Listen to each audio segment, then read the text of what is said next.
Welcome back to Koala Moon. I'm Abbe. Tonight we have the coziest bedtime stories ever. A soothing selection to help kids relax and fall asleep. These calming bedtime stories can be left playing at no risk of ads or wake-ups. On an afternoon in late December, Lily and Jake Jupiter walked towards the hall of the Leora Academy. The twins entered the hall and looked around them in astonishment. The large room had been transformed into a magical winter wonderland. Dozens of students gazed in wonder at the spectacular sights which surrounded them. Snow-covered trees lined the edges of the room. They were festooned with glittering tinsel and strings of twinkling fairy lights. Delicate crystal baubles dangled from branches and swayed gently, making them jingle like bells. Upturned logs covered in light layers of shimmering frost were placed around the room and provided places to sit. In front of the logs were floating beams of polished wood, upon which red and green dishes had been placed. The bowls contained a mouth-watering array of ripe, juicy fruit and glistening orbs of chocolate that were lightly dusted with gold icing sugar. Knitted stockings drifted through the air, each one embroidered with the name of a student at the School of Magic. The stockings floated towards the snow-covered trees and affixed themselves to branches. Mouth-watering scents of spiced cake and freshly baked mince pies fragranced the air. Looking upwards, the twins saw a night sky blanketed with shimmering stars. A couple of fluffy white clouds moved across the sky, and a few seconds later, snowflakes began to fall from them. The sight of the falling snow caused gasps of amazement to come from the students. Instinctively, the pupils held their hands out to catch the first snowflakes. Delicate snowflakes landed in their open palms. The flakes twinkled for a moment before disappearing. The falling snow created a soft covering on the floor. The twins pressed their feet into it, hearing the light crunch of snow beneath their shoes. Just as swiftly as the snow had arrived, the falling flakes stopped. There was an audible sigh of dismay from the pupils, but it didn't last for long, because mugs of hot chocolate appeared before each person, ready to be taken into their hands. Lily took a hold of the mug in front of her and noticed it contained tiny marshmallows which bobbed on the surface of the chocolatey liquid. Looking over at Jake's cup, she saw that it contained a small mountain of whipped cream. "Perfect," Jake announced. He took a sip of the drink, giving himself a white moustache in the process. The pupils in the room made their way to the log seats and sat down. Some cups were placed on the hovering tables, but most were kept cradled in hands. The head teacher, Dr. Eleanor Howard, entered the Wonderland. Her long navy hair was embellished with sparkling star-shaped gems. She was wearing a floor-length dress made of red velvet, edged with a silver sequined trim. Her sapphire eyes seemed to twinkle more than the stars in the navy sky above her. She looked around the room and smiled in appreciation. She told the students there would be no more lessons that day, and they should enjoy their afternoon in the hall. She reassured them the snowfall would return every hour.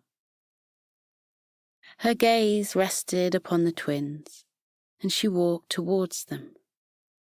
She bade them a good afternoon and asked if they could do something for them. She explained how a special friend of hers needed help of a magical nature.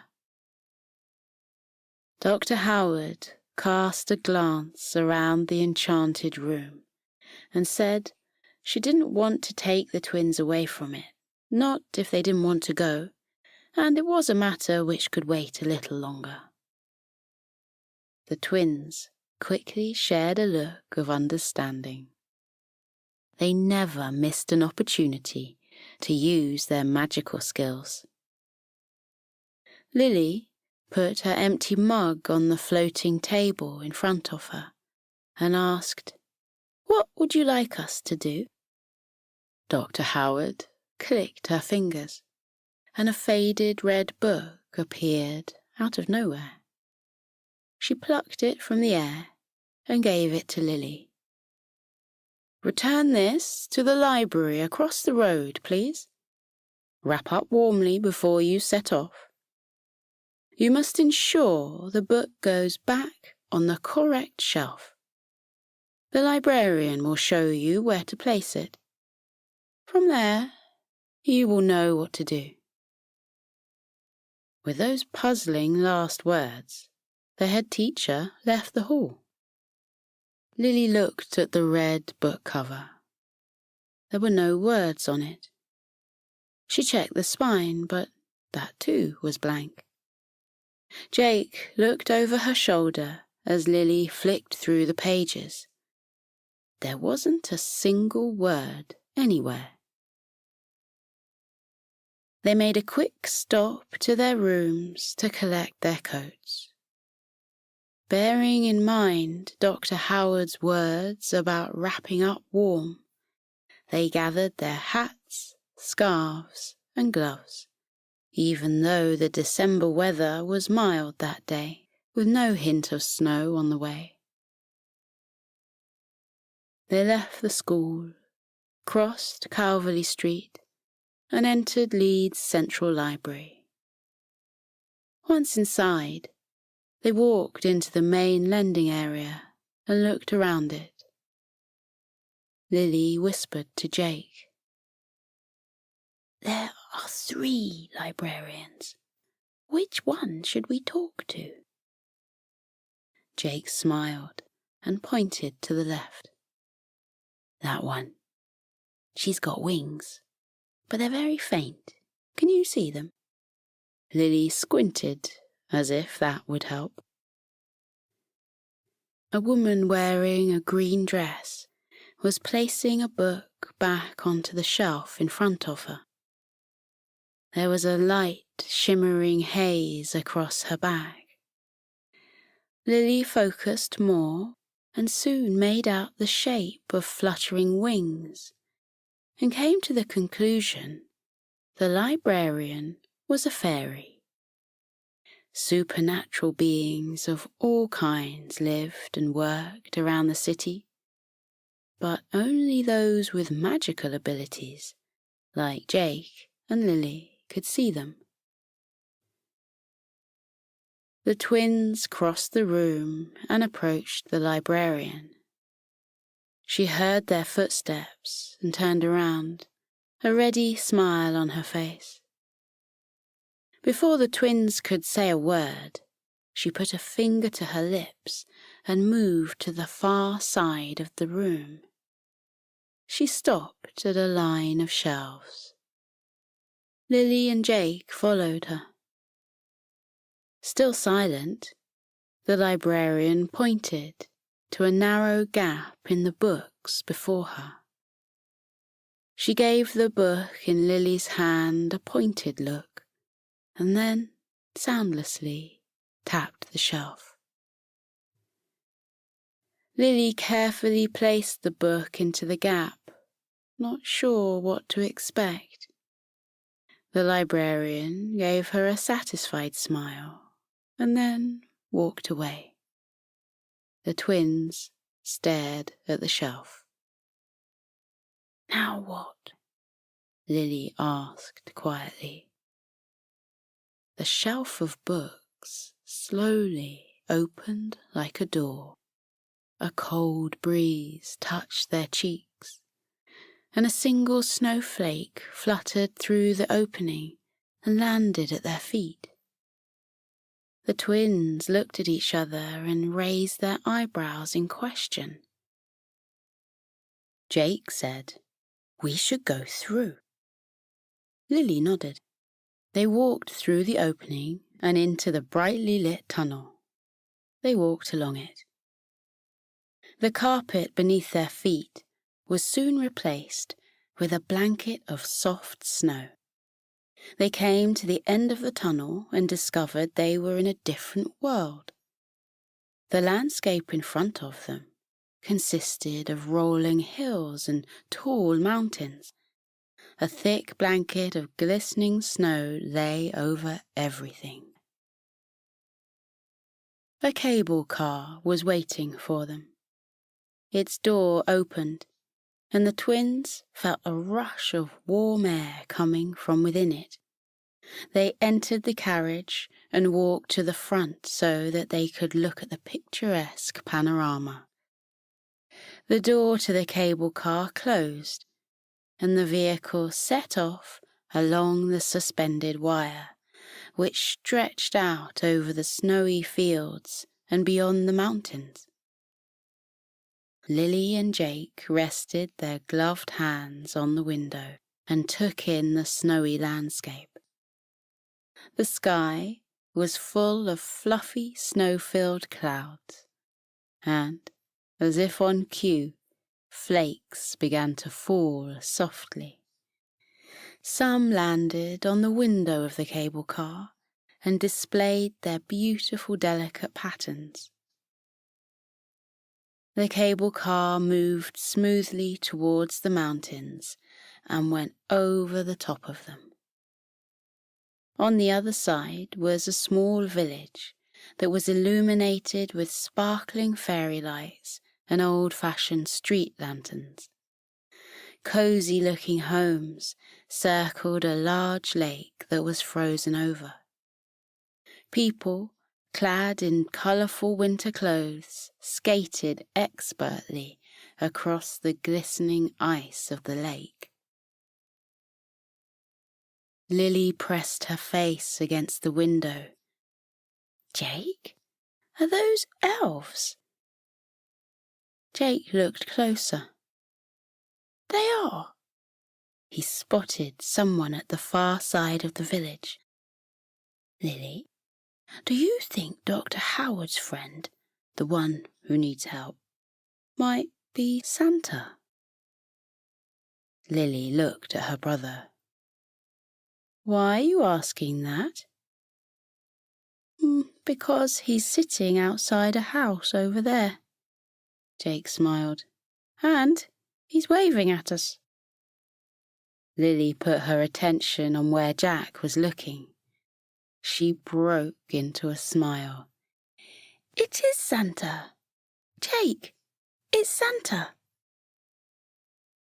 "I know." "And he's waving at us." "I know." The cable car took them closer to the village and slowly descended to a small station not far from the lake. It came to a smooth stop and the door opened. The twins left the cable car and began to walk towards the village, uncertain as to why they were there. Their uncertainty didn't last long. The elves of the village stopped what they were doing and turned in the twins' direction.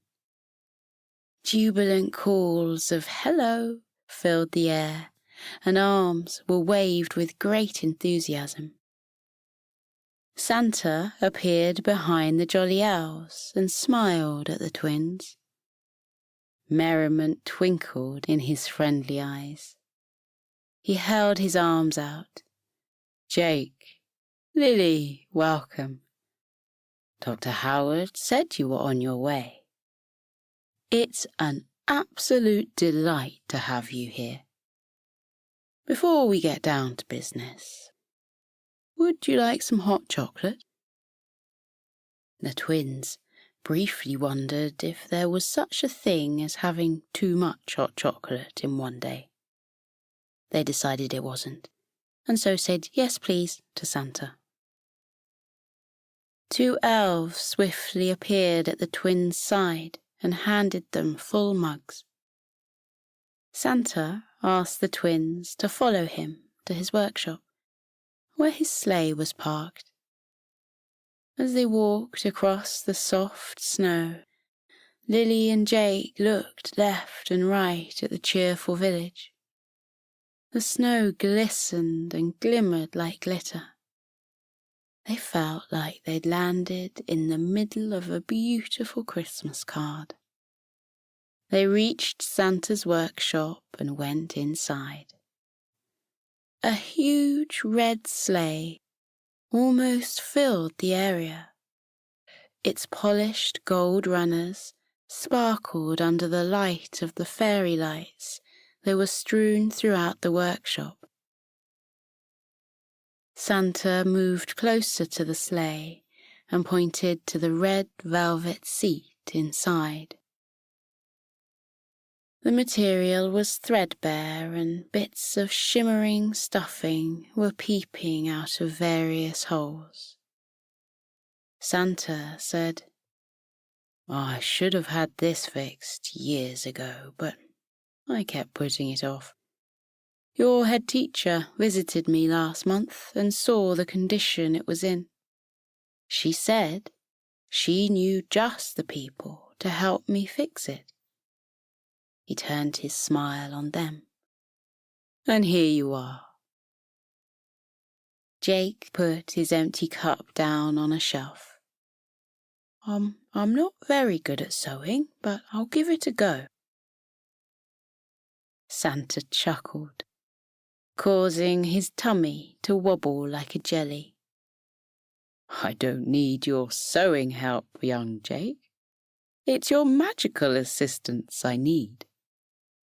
This velvet is a special one, and it comes from a robin who lives in the enchanted forest.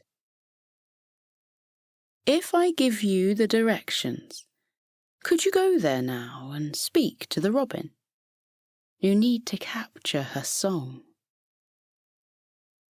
Before the twins could ask Santa to explain further, a collection of chattering elves rushed into the workshop and asked for his help. Santa quickly gave the twins directions to the robin and thanked them for their help. The bewildered twins left the workshop and headed into the enchanted forest. Twinkling lights shone from every tree. The snow continued to fall softly. The sky began to darken, and the stars shone more brightly. A heartwarming song filled the air. Lily tipped her head and said it sounded like a robin's song. They presently came upon a robin sitting on a branch of a tree. She stopped singing and looked at the twins. Her voice was light and melodic. "Hello there. I've been expecting someone to call by at some point. Is your visit to do with the seat in Santa's sleigh?" The twins nodded. "Are you ready?" the little bird asked. Lily and Jake didn't know what they were supposed to be ready for, but they nodded anyway. The robin began to sing a different song. Its tune was clear and joyful. The twins listened for a while, half expecting something to happen. When it didn't, Jake whispered to Lily, "Santa said we have to capture her song. I think I know a spell that will help us do that. Jake called to mind the spell and quietly said the words. The tune coming from the robin turned into visible lines of long red threads which twirled in the air. They were the same colour as the seat in Santa's sleigh. The robin's song continued and more threads appeared. The threads entwined with each other and formed a large ball of yarn. The bird glanced at the ball. She stopped singing and said there was enough material for a new seat covering to be woven. She told the twins to take the ball to the snoozy polar bear who lived on the other side of the river. She tipped her head in goodbye and flew away. Jake took the red ball from the air and put it in his pocket. The twins walked towards the river and crossed the wooden bridge which spanned it. Further along, they came across a friendly-looking polar bear who was leaning against the open door of her cottage. She welcomed the twins and said the robin had stopped by to say they were on their way. She smiled when Jake produced the ball of red threads and said there was more than enough for what they needed. She let out a small yawn and invited them inside. A large weaving loom was in the centre of the cosy home. The polar bear put a paw over her mouth to cover up another yawn. She apologized and explained she was ready for a nap, but would weave the threads into a velvet covering before taking to her bed. Seeing how tired the bear was, Lily said she and her brother could make the material using magic, and she knew of a spell that would help, and it was something they could do on their own if the bear wanted to have her rest now. The polar bear gave a sleepy smile of thanks and ambled away to her bed. The low sound of her snores soon echoed through the cottage. Lily brought forth the words of the spell and cast them towards the red ball of threads. The ball left Jake's hand and turned slowly in the air. The threads began to unwind and move towards the loom. They placed themselves evenly across it. A shuttle appeared and started to move back and forth across the threads. Lily clicked her fingers and the shuttle moved faster until it was a blur. The snow continued to fall outside. The polar bear's snores gently rumbled through the cottage. Soon the shuttle came to a stop. The twins looked at the completed material. Jake nodded and said to his sister, "Excellent job." "Thank you," Lily replied. "Let's take this back to Santa." They collected the material and rolled it up. They left the cottage and walked through the softly falling snow. They arrived back at Santa's workshop. His jolly face lit up with delight when he saw the folded material. He said it was perfect and asked if the twins could use more magic to place it into position. The twins worked together and used a combination of spells to remove the existing material and then replaced it with a new one. Once the new seat covering was in place, Santa warmly thanked the twins. With a twinkle in his eyes, he asked if they would like to test the new seat out on a flight back to their school. The astonished twins could only nod in reply. The reindeers were gathered and tethered to the sleigh. Jake and Lily climbed into the sleigh. Santa sat next to them and declared his new seat to be extremely comfy.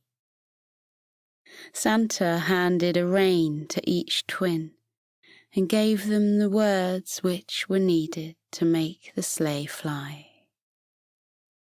Moments later, the sleigh lifted from the ground and moved out of the workshop.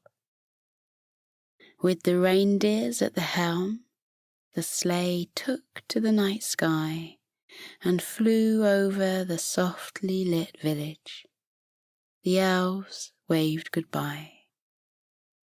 Through the sparkling stars they flew. The snow continued to fall gently, one beautiful snowflake after another. Onwards they flew. The Leora Academy soon came into view. The sleigh flew over the streets of Leeds, where people were beginning to head home for the day. Santa told the twins he knew some magic too. He took a handful of sparkling glitter from his pocket and gave it to Lily and Jake. He told them to throw it into the sky.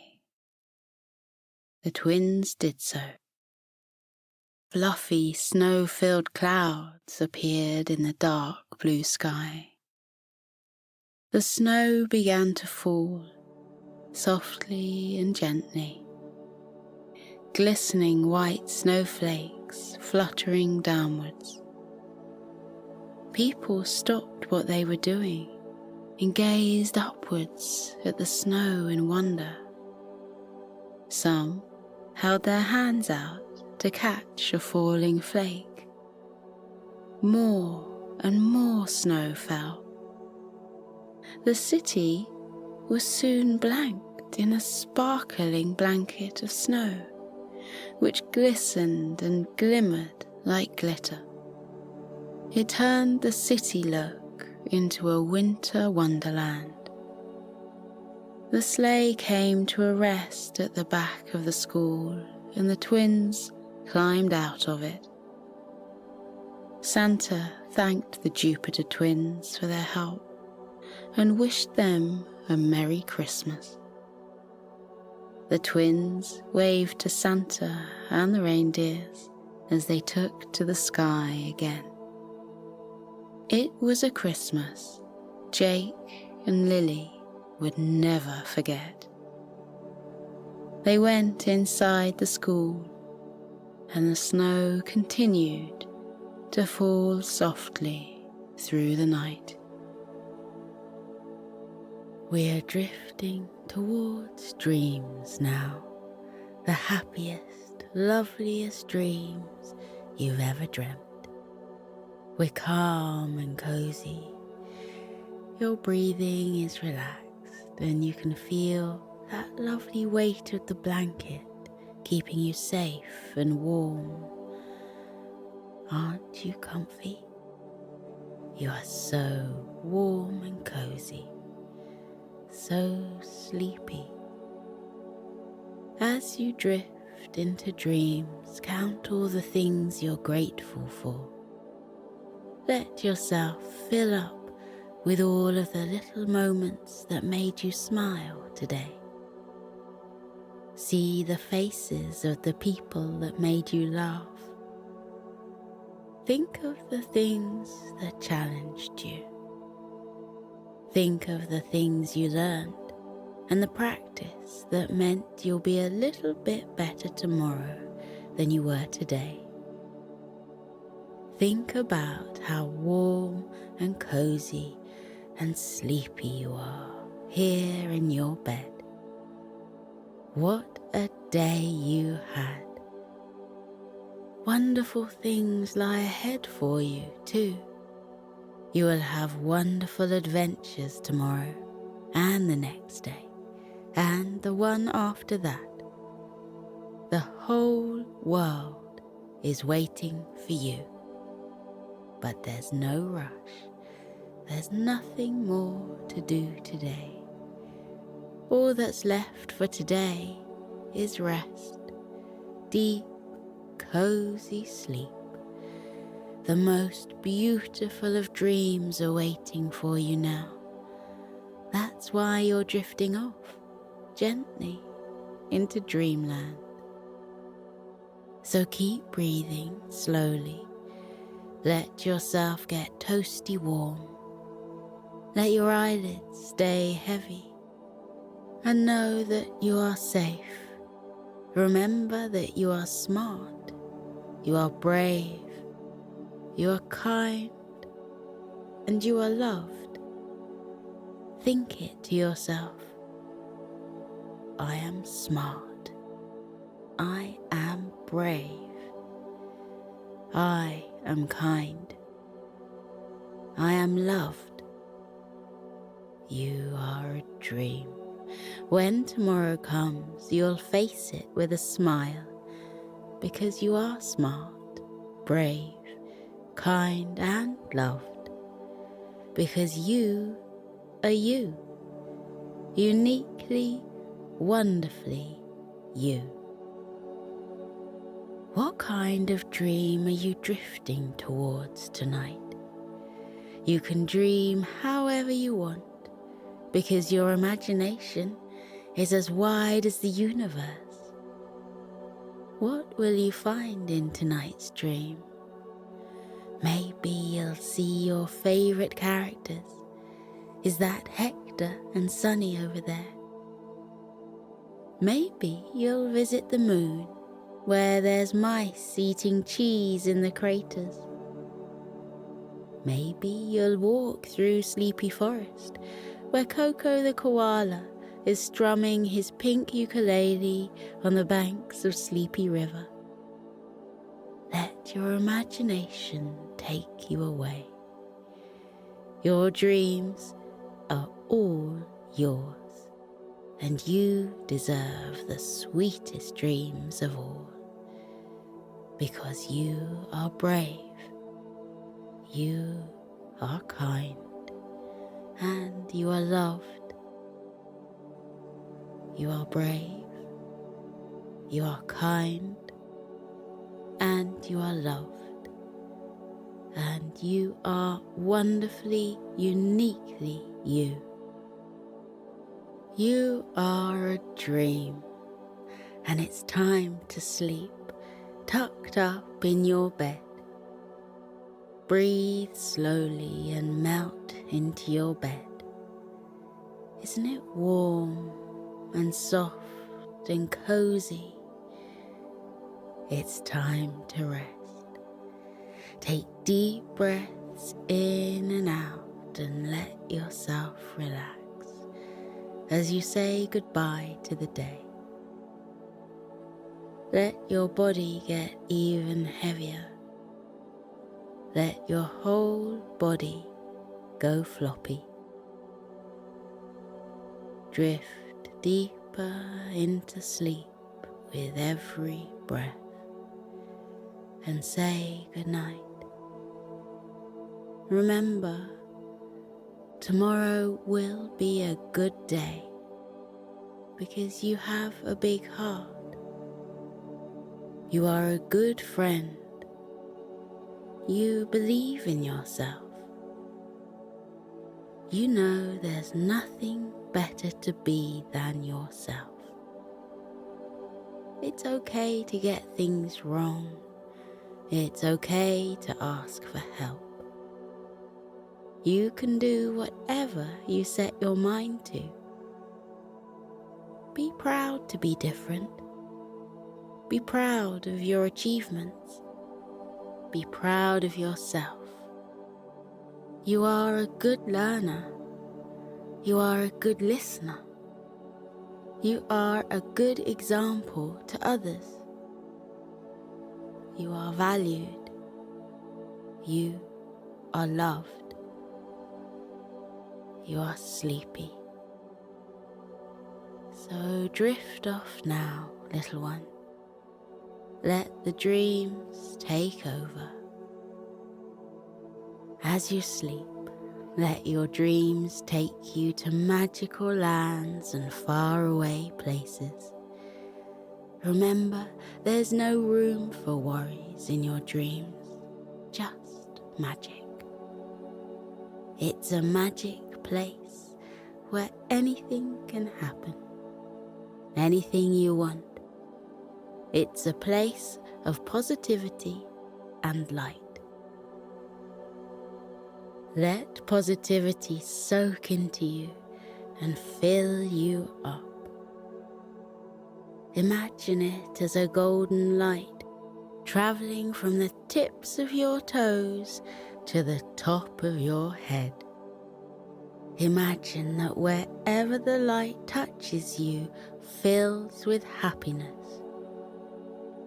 Imagine that the light makes you feel calm. You're wrapped in a warm, cozy glow within your soft, toasty blanket. Isn't that nice? You're safe, tucked up tight. So sleep soundly all through the night. Sweet dreams, little one.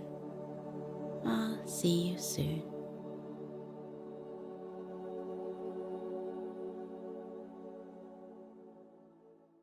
Tonight we're going to meet a little creature who certainly doesn't see the point in closing his eyes and missing out on the fun of being up and awake.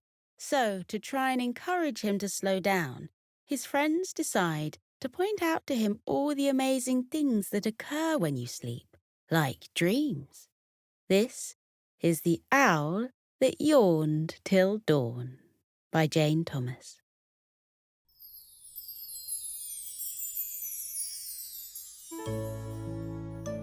Barnabas Carruthers Wingaloft III is a very small owl with a very big name. It's a bit of a mouthful, to be honest, so we'll call him the name all his friends use, and that's Sparky. He's little more than a tiny bundle of golden fluff and feathers that stick out at funny angles from his head and his wings and his soft downy belly, which is why he got the name Sparky. That, and because he's so very, very, very lively.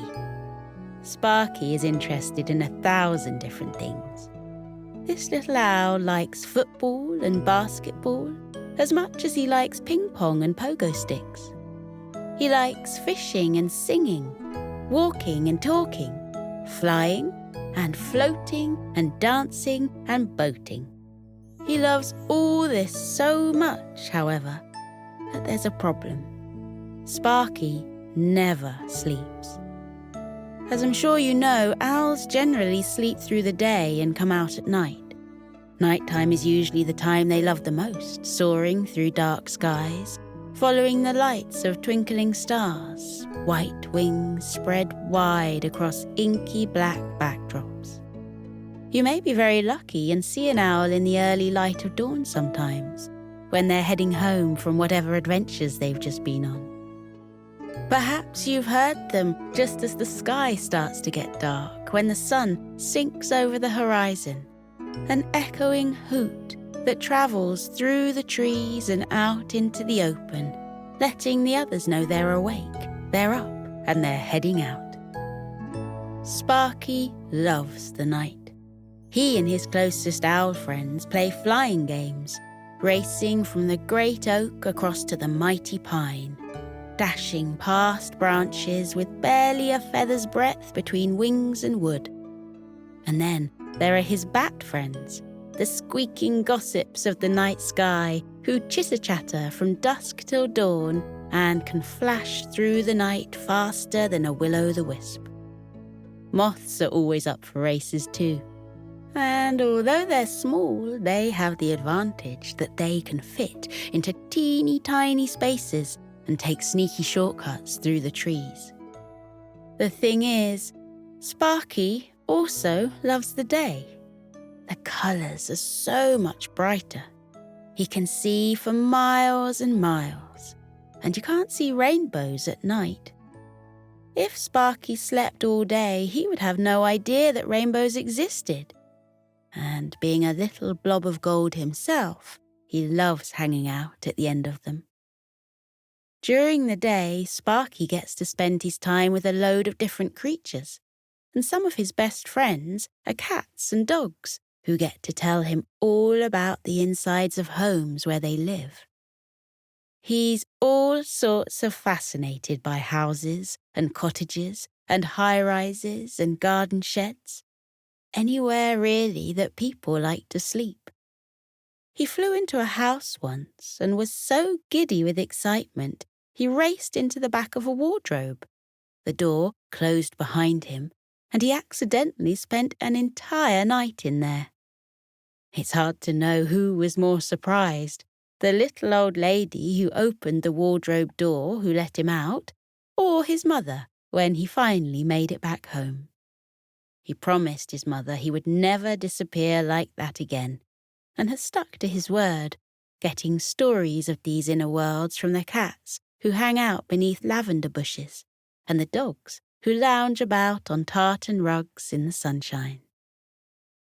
At this point, Sparky has given up on sleep entirely. It means he yawns an awful lot, but it also means he doesn't have to miss out on a single thing.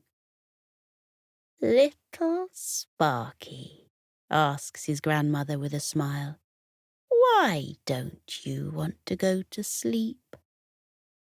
"I don't want to miss a single thing," says Sparky. "Dear Sparky," asks his auntie, taking him under her wing, "why don't you want to go to sleep?" "I have too much energy.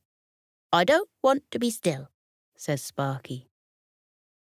"Darling Sparky," says his mother, polishing Sparky's beak before bed, "why don't you want to go to sleep?" "There's too much world to see," says Sparky. The three owls sigh as they watch Sparky head out into the early light of dawn. They gather some of the little owl's closest friends, and together they hatch a plan. They've watched Sparky yawn from night till morn. They've seen him yawn from dusk till dawn. And they've decided enough is enough. Sparky, who wants to know everything, must learn how wonderful sleep can be. He must be shown how peaceful it is to lie safely curled up in a warm and cozy bed, blanket pulled up to his beak and head resting on the softest of pillows. He must realize how amazing dreams can be, taking us to places on the other side of the world in the space of a few breaths.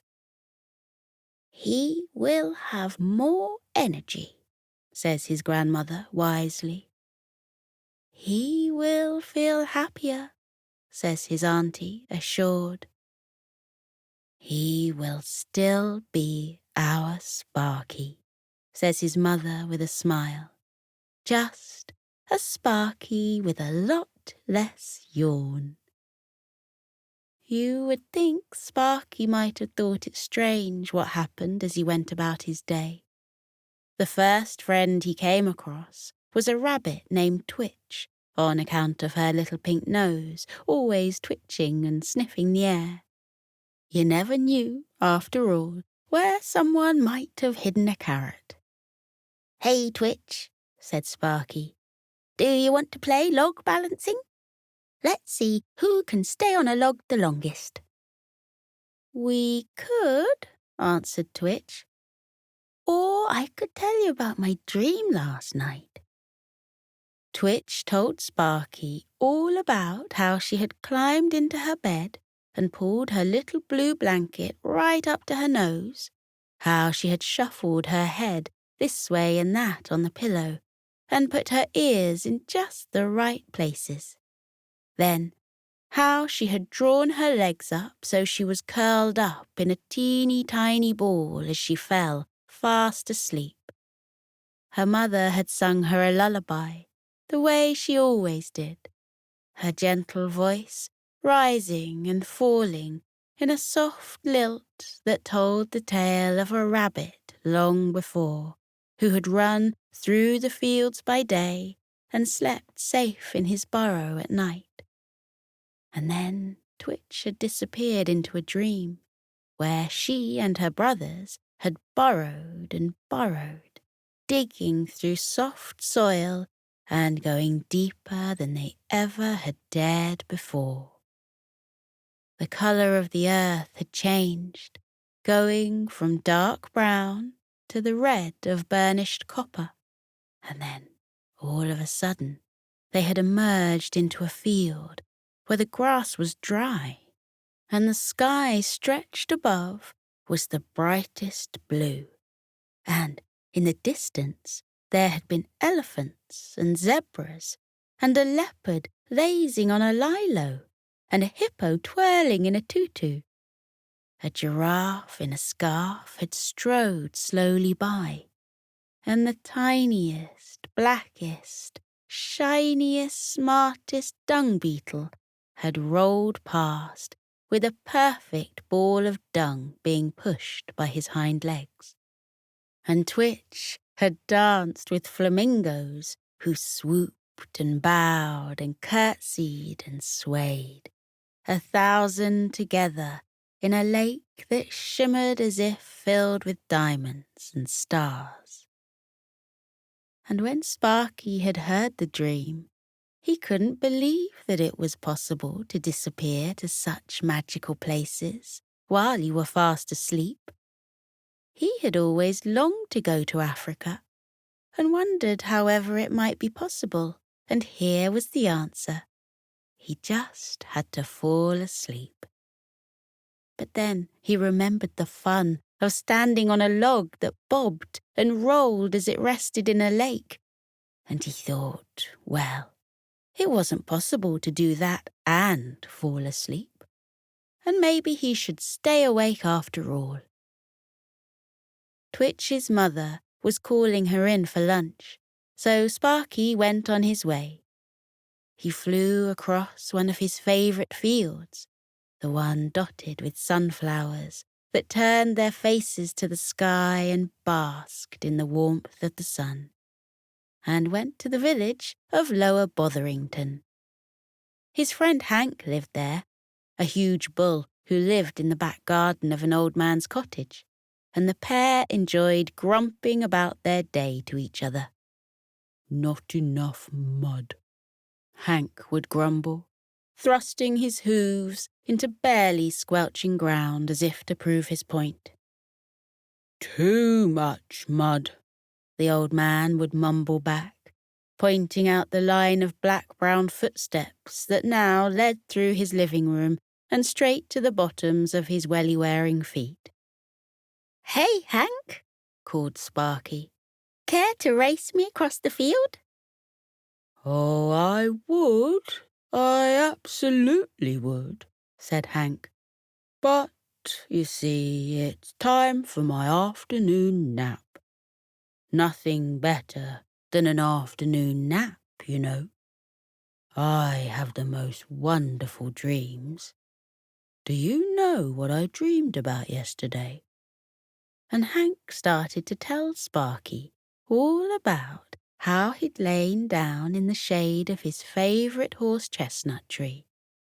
The grass had been just perfect, not too wet and not too dry, not too firm and not too soft, exactly as he liked it. The sun rippled through the leaves of the tree, enough to keep him warm but not too warm, and the breeze rustled against the grass, enough to keep him cool but not too cool. Oh, and he had dreamed the most wonderful dream. A butterfly had landed right on the end of his nose, pink and golden wings opening and closing gently in time to his breathing. When he breathed in, the wings would open, and when he breathed out, the wings would close. Then the butterfly had taken flight, and Hank had followed as she led him to a silver stream where the water sparkled and sang as it rolled over the pebbles, and she had shown him a cave hidden behind a waterfall, and he had followed her inside. And there, inside, the walls were lit by fallen stars, their glow as golden as the sun, and a frog wearing a beret sat waiting on a log, a paintbrush held in his hand and a faraway look in his eyes.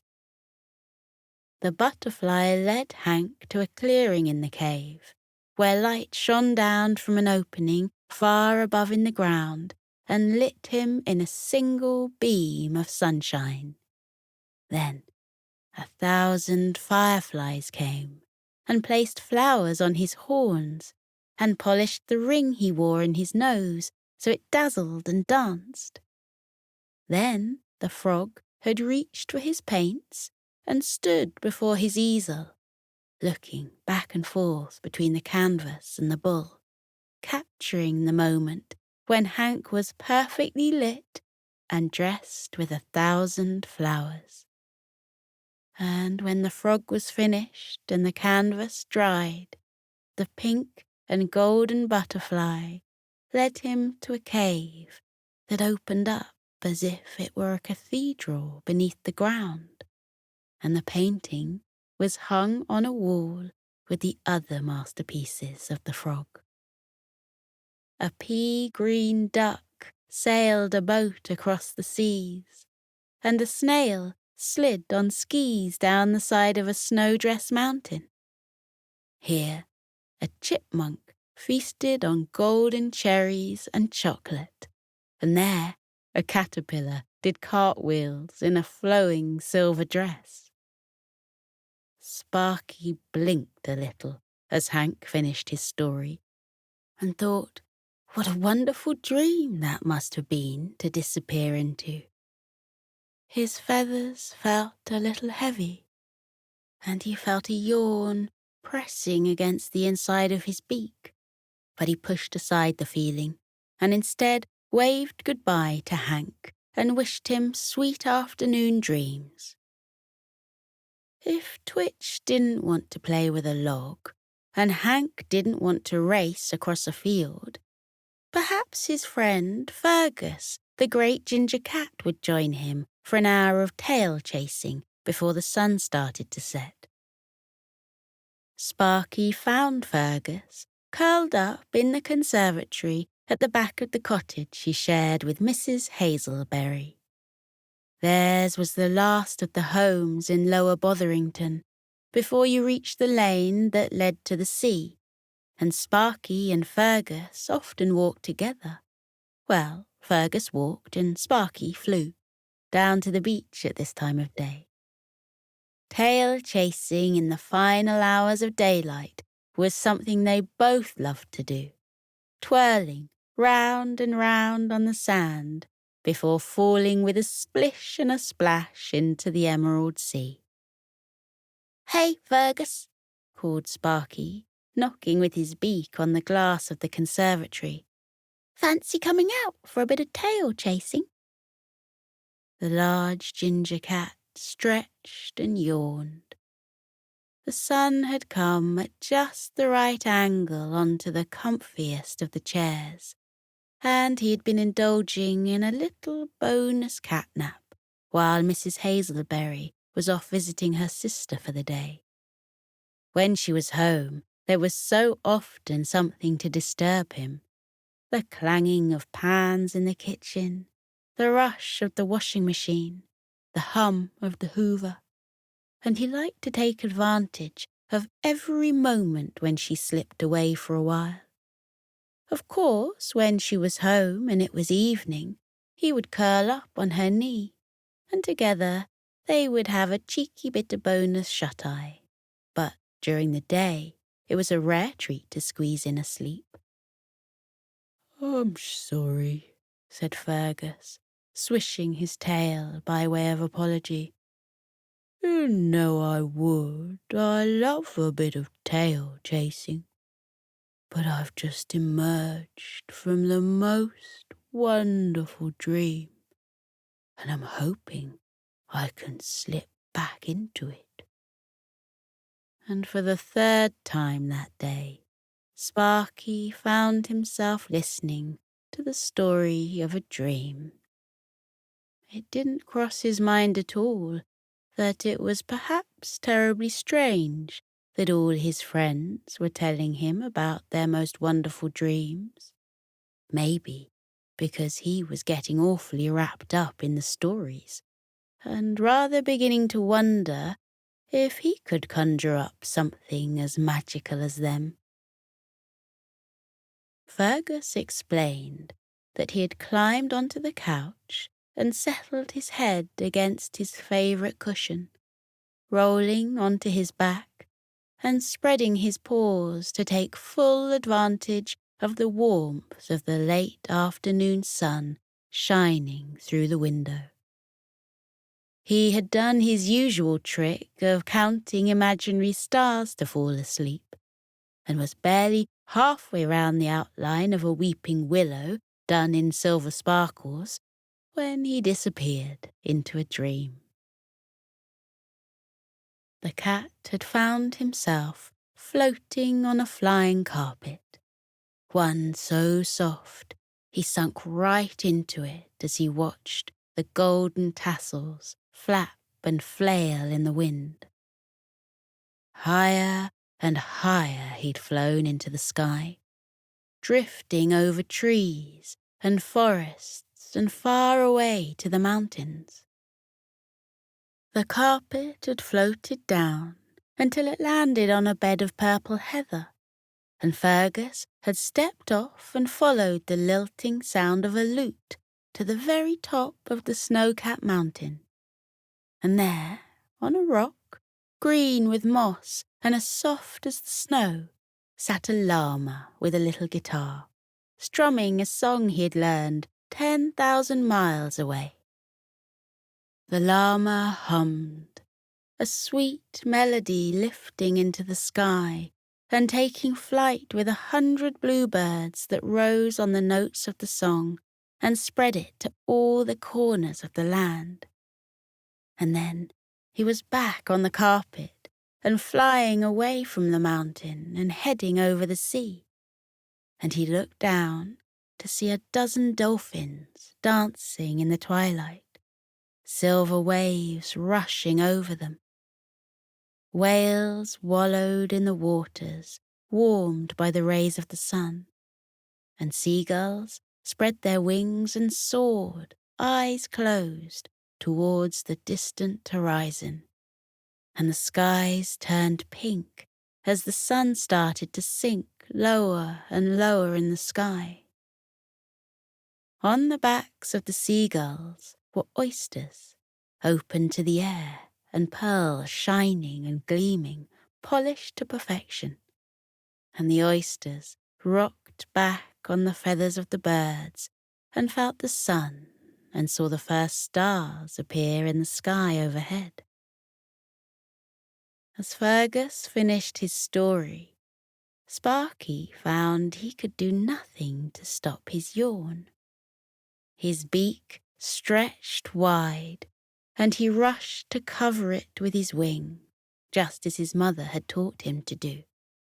And with his eyes closed, he missed seeing Fergus sneak a smile to himself. He missed that Hank was standing and looking over the garden wall, and he missed that Twitch was hiding in the rose bushes. He missed that his friends were all there, watching and waiting, seeing if they'd managed to work a little magic and convince Sparky that sleep was a wonderful thing, because much as the real world is full of marvels, there is magic buried in our imagination that only comes out in dreams. Sparky was a very sleepy owl as he flew back to his bed that night. His mother and auntie and grandmother had all stayed awake during the day, hoping against hope that he would return home ready to slip into his bed and disappear into a dream. On this night, they hoped, the tiny owl would not yawn until dawn, but instead would snuffle and sniffle and rustle and smile as he slept the sleep of 1,000 nights. It was a very sleepy Sparky who returned to the nest, and he didn't argue as his mother helped him polish his beak before bed, and he didn't argue when his grandmother pulled on his bright red bed socks and his long woolly nightcap. And he didn't argue when his auntie said she would sit by his side and sing him a lullaby. "Yes," he mumbled, "Twitch's mother sings lullabies to her. I think I'd like that." The 3 owls gathered around Sparky and tucked his blanket right up to his beak and close around his wings and safely over his feet. And they plumped his pillow and asked the glowworms to turn down their glow. Then Sparky's auntie sat on the stool beside his bed and lilted a lullaby, letting it take flight in the small room and drift out into the darkness. She sang the song her mother had sung to her when she was a little owl, too. The one about flying high to paint the stars and dance on the moon. And the one where they rode back to earth on a single moonbeam and then drifted on a lake on a lily leaf. And for the first time in a long time, Sparky didn't worry that he was missing out on anything.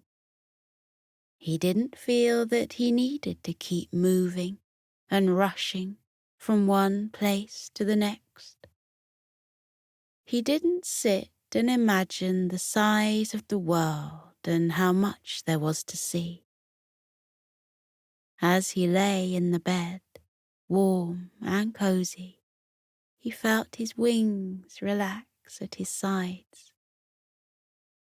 He listened to the sound of his breathing, slowing it down, so he drew in one long breath and held it for 1, 2, 3, and then slowly let out the breath, counting for 1, 2, 3. He felt the rise and fall of his chest, felt everything inside slowing down. He tried again, drawing in one long breath and holding it for 1, 2, 3, and slowly, ever so slowly, letting it out for 1, 2, 3. That is all it took for Sparky to fall asleep. He didn't see the smiles that went between his mother and his grandmother and his auntie. He didn't see because he was fast asleep, disappearing into a dream where he was somehow, in that magical way we can get places in dreams in a single moment, far away, on the other side of the world. And he was seeing creatures he had never seen before. And there were flowers nodding up at him that he had never known. And the way the fields poured and rolled into the sea was so different to all he had seen. And the colour of the ocean was new. It was bluer and brighter and larger than he'd ever thought possible. Then he was on an island, and 1,000,000 stars glistened and glittered in the sky. And he was on the sand with his friends, with the animals of the day and the creatures of the night. And they were lying on their backs and gazing up at the sky and watching as moonbeams made words and wrote swirling stories in the darkness. And then, across the black of the night sky, a rainbow stretched from one side of the world to the other, and Sparky smiled in his sleep, mesmerized by how the impossible had become possible, because he had dared to disappear into a dream.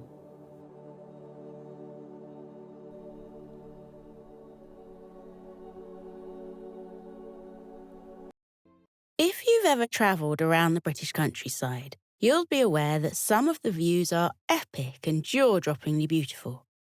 You may also be aware that there is one major obstacle that can frustrate a good sightseeing excursion around the country lanes, especially in late summer. And what is that obstacle? A hedge. They line all the lanes and divide the fields. The thing is, whilst they may get in the way of seeing very far, they are a very important home to a diverse variety of wildlife. They are brimming with life, in fact, and tonight, with the help of our spiky little friend, we're going to investigate. So get ready to rest and switch on your imagination. This is Prickles boards the Hedgerow Express by Jane Thomas.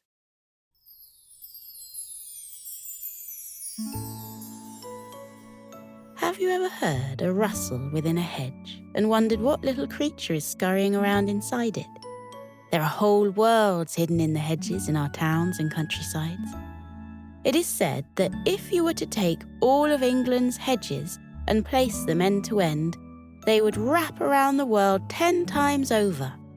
That's hundreds of thousands of miles of hedgerows, each one packed with flowers and shrubs, beetles and bugs, birds' nests and dens and burrows and hideaways. When Prickles the Hedgehog found this out, which was sort of by accident one day when he overheard his dad talking with their neighbour Mr. Burrow, he thought that was one of the most wonderful things he'd ever heard. Prickles had always loved a hedgerow. There where he found purple and plump blackberries, and where he helped his mother reach for the soft white sprays of elderflower, and where he climbed inside and found long loops of sweet-scented honeysuckle that his sister made into headdresses and garlands. Also, he shared half his name with hedgerows, being a hedgehog. The conversation he'd heard between his father and Mr. Burrow stuck firmly in his mind. Prickles found his mind drifting off in classes at school, and in the middle of discussions at the dinner table, and even though his eyes would move down the pages of a book, he would realise that he had no idea what had been written at all, and have to start all over again. His mind was completely and utterly occupied by hedges and the worlds within. And so Prickles decided to make a plan. He went through the bookshelves and found what he was after, the Happy Hedgehog Camper, pulling it down along with a pile of maps for all of England and Scotland and Wales, and carried them to his bedroom. He spread out the maps, covering almost the entire floor with them, and then sat down right in the middle, on top of where a place called West Yorkshire nestled against East Yorkshire, where all the lines showed him it was very hilly indeed. Over the next few weeks, he planned a route from the far southern corner of England, a wild-looking place called Land's End, which seemed very appropriate, all the way to the furthest corners of Scotland in the north. The headland at the top of the country was called Dunnet Head, which made Prickles chuckle a little as he put together his plan. He would travel the entire length of the country, all the way from Land's End to Dunnet Head, and be able to say when he reached the end, "Done it." In fact, Prickles found this so funny, and he laughed so loudly that his father came into his bedroom to see what was going on in there. His father was just about to open his mouth to speak when the words stopped halfway along his tongue. He looked at the maps, now covered in bits of string, and he looked at pins that had been stuck in all the way, and he looked at Prickles, sat squarely in the middle, still shaking with laughter. And finally, he looked at the title of the book Prickles held in his hands. And that is why Prickles and his dad ended up on a train in England a few days later, each carrying a backpack filled with useful bits and pieces like sleeping bags and roll mats and head torches and Wellington boots, and headed all the way to Land's End. They were off on an expedition to visit as many hedgerows as possible and see the worlds inside. Prickles stared out of the train window and watched as the world rushed by. They rattled over bridges and alongside rivers and next to the ocean, up steep hills and down even steeper ones, and through tunnels into villages and towns. Hardly anyone else went all the way to the far corner of the country, and in fact, it was just Prickles and his dad who climbed down at the last station. They were left quite alone on the platform. Prickles picked up the first map they would use and turned it around 4 or 5 times before he finally worked out which was the right way up. He showed his dad their first campsite for the night. As they left the station, they saw a small wooden sign so low to the ground that no people would ever see it, but the perfect height for animals such as hedgehogs. It showed the way to their first stop, Dormice Delight Dormitories, a few miles away. There was a picture of an acorn carved into the wooden sign, and Prickles and his dad followed the acorn pictures across fields and stiles and ditches and streams, until they finally arrived at the perfect point on the hedgerow. Prickles pushed his way through the hawthorn entrance, and his eyes opened wide. Inside, the hedgerow was all but hollowed out. Fireflies sat on every branch and twig, so it was as if they'd stumbled into a golden ball of light. A dormouse sitting on a particularly large acorn beckoned them over, welcoming them to Dormice Delight and asking to see their booking. Prickles rummaged in his bag for the right piece of paper, showing they had reservations for 2 bunk beds for the night, and the dormouse pointed to a tunnel that weaved its way among the branches of the hedgerow. They had just finished unrolling their sleeping bags and plumping up their pillows when a stoat poked his head into the chamber and invited Prickles and his dad to dinner, and so they followed the stoat deeper and deeper into the hedgerow until they emerged into the vast dining hall. A menu appeared, and Prickles ran his eyes down the list, pausing at stargazy pie and deciding that sounded like a little slice of magic. His dad ordered a Cornish pasty, showing Prickles how the pastry was folded over and curled and crimped to make a big hunk of a handle on the side. "The Cornish miners used to eat these, you see," he explained to his son.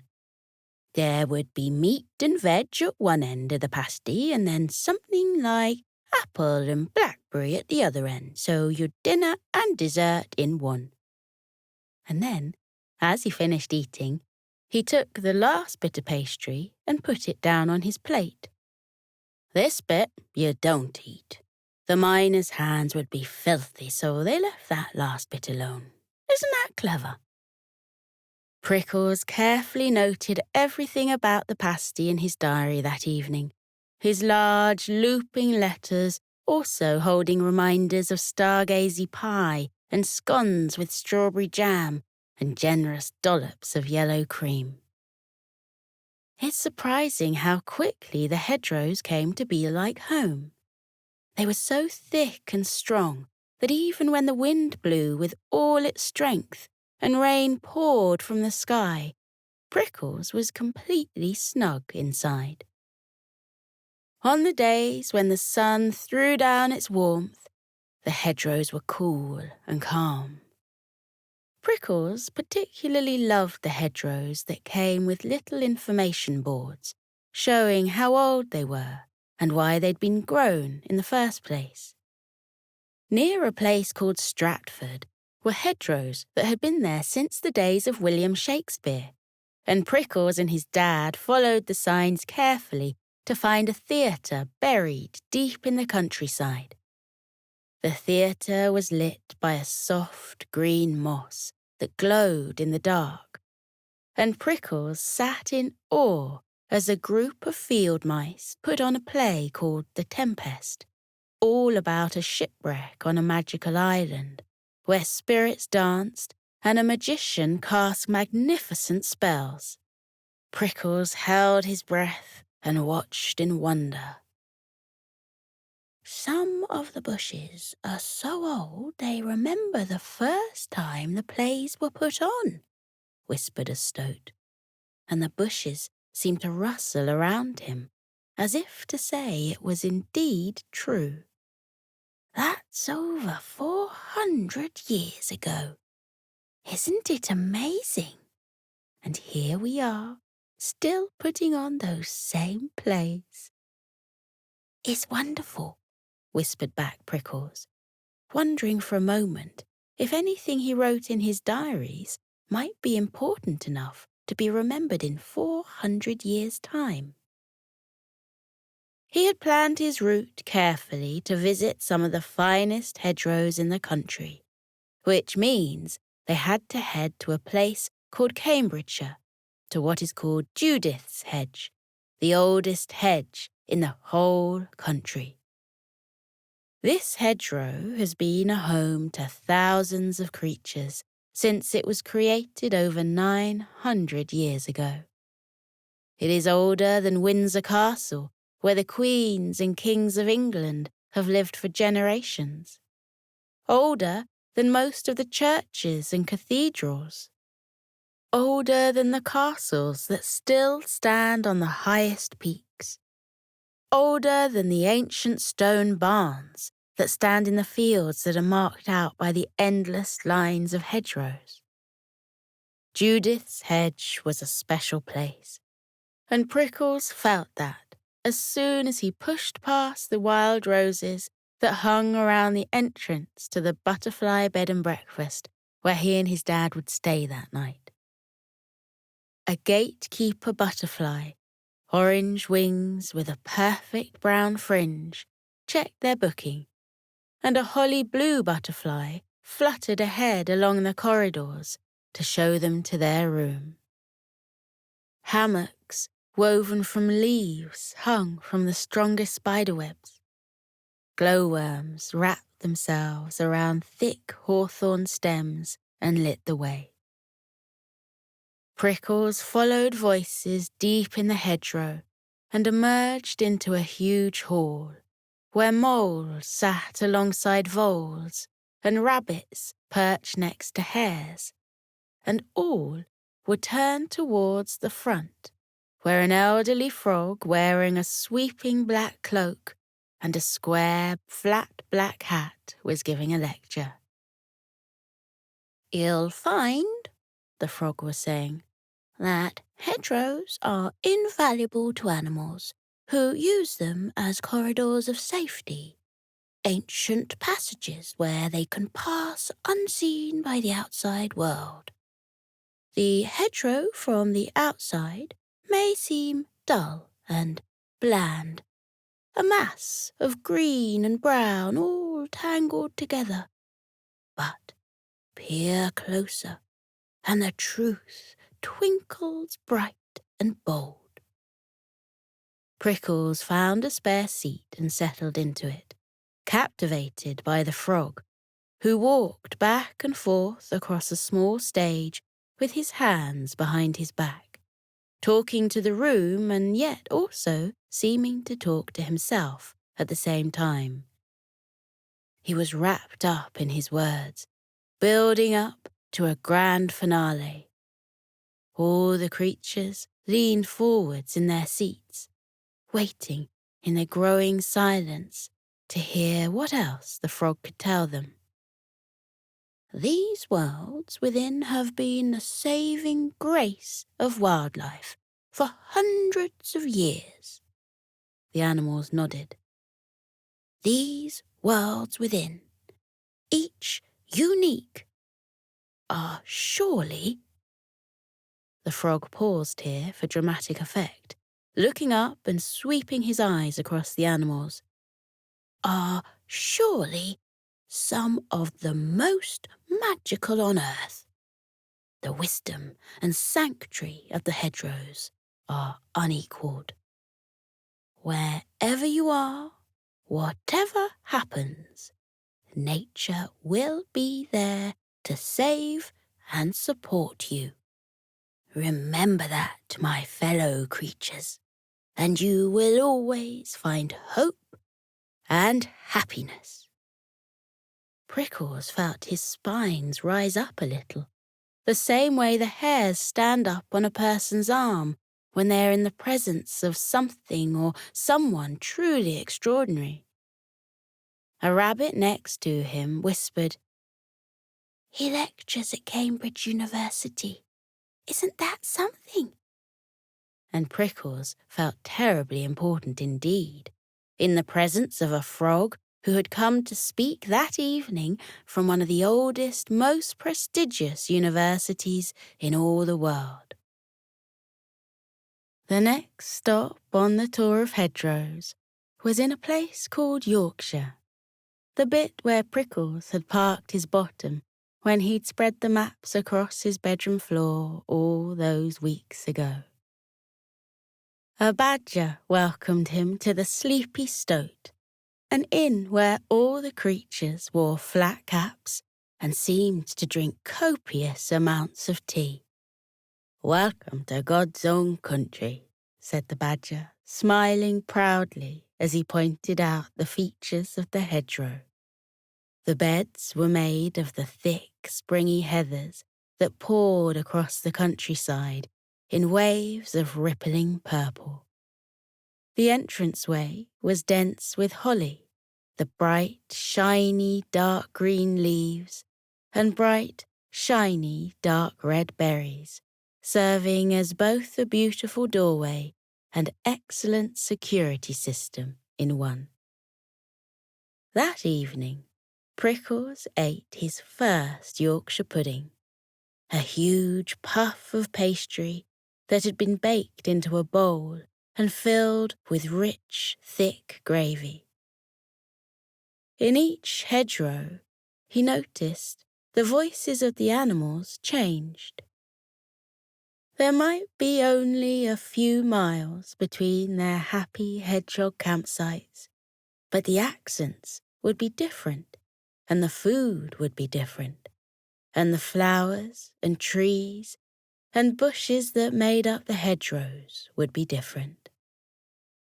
Prickles carefully wrote everything in his diary, those large looping letters wandering across page after page, all that he saw and heard noted down so he might never forget. But he knew that he would never forget the last few weeks of hedgerows that they saw. Those that rambled across the Scottish Highlands were like no other, and filled with sights and sounds that would always be with him. Nessie's Nest was a particularly wonderful campsite, named, of course, after the giant creature that lives in nearby Loch Ness. The sound of the bagpipes reached Prickles long before they entered the hedgerow, and he smiled broadly at the red squirrel who greeted him. The squirrel introduced himself as Callum and proudly posed in his kilt, red tartan squares bright against the green of the hedgerow. Prickles' bed for the night was a thick mattress of dark green moss, warm and inviting, but he couldn't resist following the sound of the music. A huge hall was cut out into the middle of the hedgerow, and high on a branch another squirrel played the bagpipes. He squeezed the bag and blew into the mouthpiece, and the notes soared and filled the air with music. A stoat sat nearby with a fiddle, the bow speeding wildly back and forth across the strings. Around the edge of a makeshift dance floor, creatures clapped their hands and stamped their feet, and in the middle, others swirled and twirled and danced faster and faster as the music picked up pace. Prickles and his dad joined in, shouting and cheering along with the others, filling the hedgerow with life and laughter. Prickles thought back to the words of the frog all the way back in Cambridge, how the hedgerows are twinkling with magic, and he threw back his head and cheered with delight as his dad grabbed his hands and swung him faster and faster in a circle. The final days of their tour of the hedgerows were quiet, as Prickles thought through everything he had seen on his journey. His legs were so tired. He could well believe he had walked around the world 10 times, even though, if truth be told, they had taken many trains and buses to help them along their way. It would take, he decided, an entire lifetime to know all the different hedgerows and see everything that was hidden inside. He'd loved each and every moment of the trip, and he dragged his feet a little on those last days, not wanting it to come to an end, but knowing that it must. Dunnet Head was the last stop.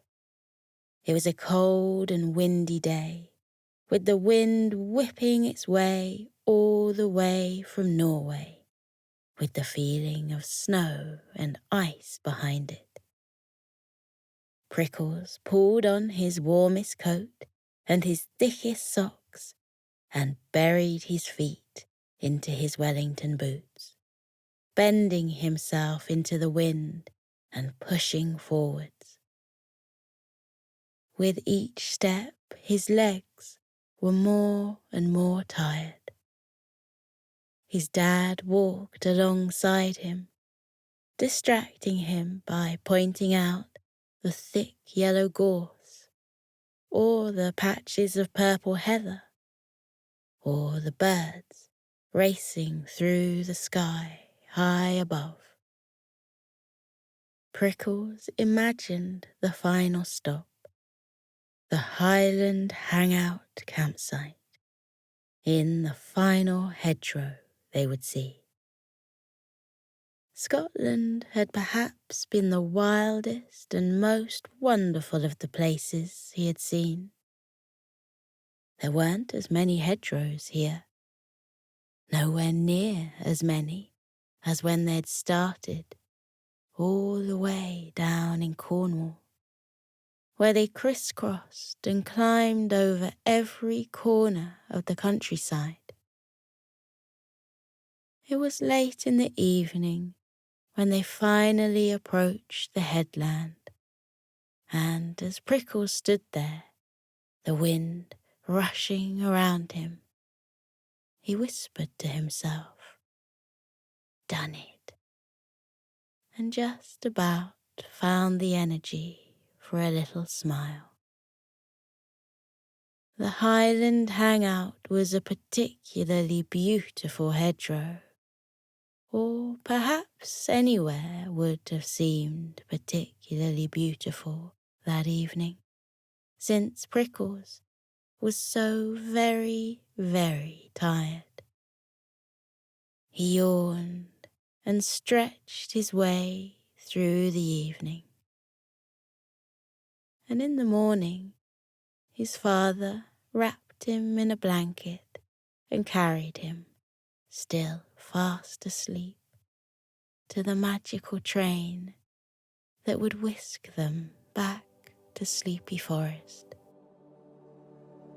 The train raced and rattled its way through the counties, rushing past hedgerows filled with memories and magic, and Prickles slept soundly beneath his tartan rug, dreaming of all the things he had seen and the worlds he now knew. Now we're floating into a deep and peaceful sleep. Feel how your muscles are relaxing.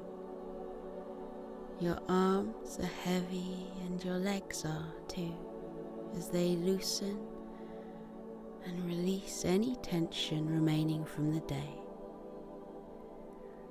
Feel how you let your body fall into the cozy warmth of your bed.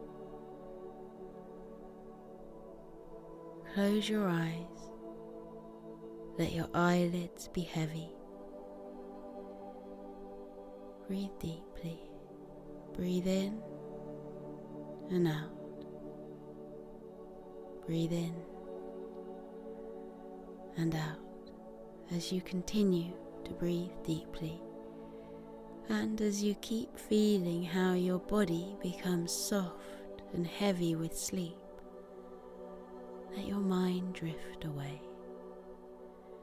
That is the wonderful secret about sleep. While your body rests, lying heavily in your bed, your mind is set free, like a bird taking flight from a branch and flying up and up and up into the air.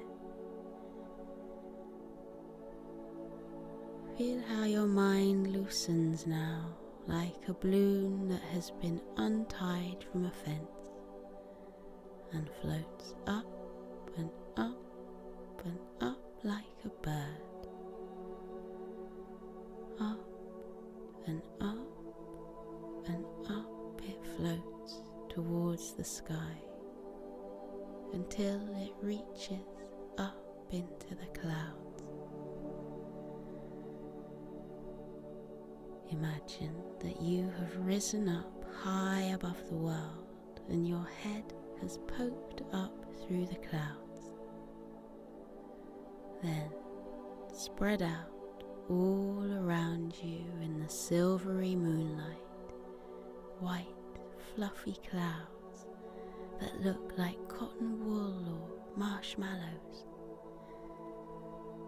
They look so soft and squishy you can lie back on them and roll around in them. Try it now. Lie back in the soft cradle of the clouds. Feel how they swirl and wrap around your body, holding you gently in the world of sleep. Clouds come in all shapes and sizes. Some are big and fluffy, some are slender wisps. Some look like puffy mushrooms, and others look like paintbrush strokes that have been left on the dark sky. Let your body relax. Let your mind relax too. Let your mind float off into sleep. You are peaceful. You are safe. You are being held in the cozy warmth of sleep. With your eyes closed, let your mind drift up, up, up and away. In the world of dreams, you can go anywhere you like. You can float on blue oceans with ripples and tufts of waves. Or you can visit castles built in the sky with spiraling turrets and drawbridges over sparkling moats. Or you can wander into the peaceful woods where the birds are twittering and the trees are dense with dark green leaves. Breathe in and out. Breathe in and out again as you fall more deeply into your cozy sleep. And with your eyes still closed, take a look around with your mind at where your dreams have taken you. When I fall asleep, I dream that I've gone to a world high up in the clouds. Sometimes the clouds are dappled silver from the moonlight. Sometimes they're soft pink and gold, reflecting the light of the twinkling stars. What form do your dreams take? Where does your mind go when you fall asleep? Maybe in your dreams there are flocks of white fluffy sheep huddling together on the green fields. Look at the mother ewe yawn widely before she tucks her little lambs beneath her woolly fleece. Or maybe you dream of a friendly dragon, curled up with his tail wrapped around him, a little trail of clouds puffing out of his nostrils. Look, the cloud dragon is smiling at us and waving. What a friendly dragon he is. Or maybe you dream of cute puppies lying on their backs, their tongues lolling out of their mouths, their eyes closing because they've had such a long day. They look tired, and there's their papa dog, fluffy and white, padding softly over to wish the puppies good night. Up here on the sea of clouds, you can be free. Feel how light you are, weightless, floating, drifting through sleep. Feel everything heavy from the day lift off you and drift away, taken away by currents until they disappear over the bank of clouds. Any worries you have been having, watch them float away. Anything that has been weighing on your mind during the daytime, now you can let them go and watch them drift away.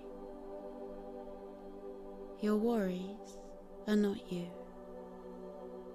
You are not your worries. You can let them go. Watch them float away. Now you are light as air. You are as gentle as starlight. You are as soft as the clouds. Up in the sleepy sky, everything is weightless and peaceful. The clouds stretch out like a sea of tranquility. Close your eyes and feel the clouds wrap around you. Feel them bearing your body gently into the land of sleep. Feel your eyes close. Feel them rest heavily as your body relaxes into sleep. Feel your mind lighten. Feel it loosen and drift away, light as a feather, soft as the clouds. Breathe in and out. Breathe in and out. The world of clouds is waiting for you. Let yourself fall into the clouds' soft, warm hug. They are here to protect you. They are here to cushion you. They are here to hold you as you enjoy your deep and peaceful sleep. Sleep well, little one. Sleep well in the land of clouds.